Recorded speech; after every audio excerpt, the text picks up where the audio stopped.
Ley lines. A curious, rather quaint subculture found deep within old-school archaeologist fields.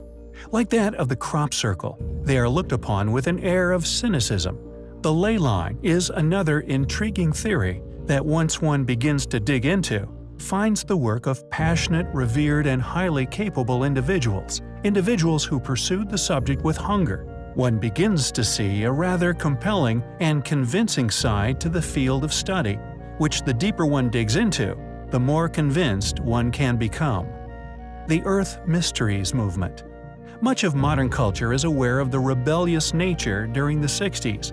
People rebelled in many ways, and the music became legendary. However, what many people may not be aware of is that there is also a rebellion within academic archaeology. John Mitchell was one particular individual who played a major role in promoting a belief in ley lines. His respective status risked, as we have discussed many times, for if one even in the most established of positions can find their career disintegrate around them simply for not supporting currently funded paradigm. Yet regardless, John helped to professionalize the discipline. His acceptance, but more importantly, his valiant public exposure of his opinion, made the subject a movement, no longer a cynical pseudo-vocation. The transcendence of theory to reality for ley lines meant that it was no longer an amateur-dominated field of research.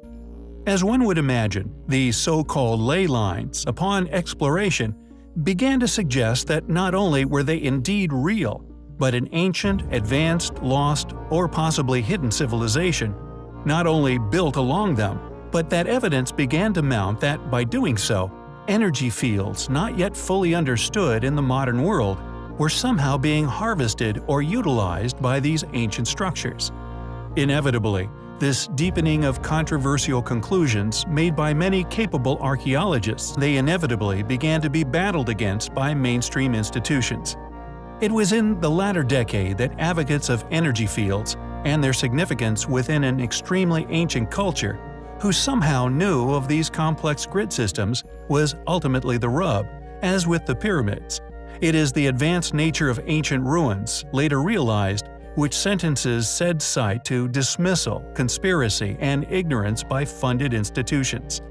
Thus, anyone who had researched and subsequently become convinced of ley lines began to be labeled as members of the counterculture, where, in the words of the archaeologist Matthew Johnson, quote, "they were attributed with sacred significance or mystical power." Ruggles noted, "In this period, ley lines came to be conceived as lines of power, the paths of some form of spiritual force or energy, accessible to our ancient ancestors, but now lost to narrow-minded 20th century scientific thought." End quote. It seems like the many other relics of an antiquity, which displayed extraordinary abilities and knowledge, must be brushed under the rug, regardless of the fact that anyone with even the smallest faculty of logic within their cranium can clearly see that there is a mountain of not only compelling evidence to suggest their existence, but that there is an equally large amount of information, due to restriction in many forms, yet to be understood. Ley lines have been subsequently characterized as a form of pseudoscience.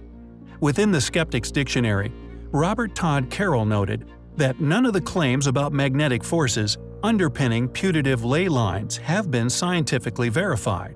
Williamson and Bellamy characterize ley lines as, quote, "one of the biggest red herrings in the history of popular thought." One criticism of Watkins' theory stated that given the high density of historic and prehistoric sites in Britain and other parts of Europe, finding straight lines that connect sites is trivial and ascribable to coincidence. Johnson stated that, quote, "ley lines do not exist." He cited Williamson and Bellamy's work in demonstrating this, noting that their research showed how the density of archaeological sites in the British landscape is so great that a line drawn through virtually anywhere will clip a number of sites. In 2004, John Bruno Hare wrote, quote, "Watkins never attributed any supernatural significance to leys. He believed that they were simply pathways that had been used for trade or ceremonial purposes, very ancient in origin, possibly dating back to the Neolithic, certainly pre-Roman." His obsession with lays was a natural outgrowth of his interest in landscape photography and love of the British countryside. He was an intensely rational person with an active intellect, and I think he would be a bit disappointed with some of the fringe aspects of ley lines today." End quote. As one can see, there are many passionate dismissals of the existence of ley lines, and as our regular viewers will know, whenever we see such passionate denials, such encouragements to not even touch upon said research of a subject one can quickly prove to be possibly real, well, we find. Thanks for watching. Drop a like, leave a comment. Please don't forget to subscribe our channel, Design Hysterics. Get more updated videos from now. Click on the bell button below to get notified. See you people in the next video. Till then, it's a bye from Design Hysterics team.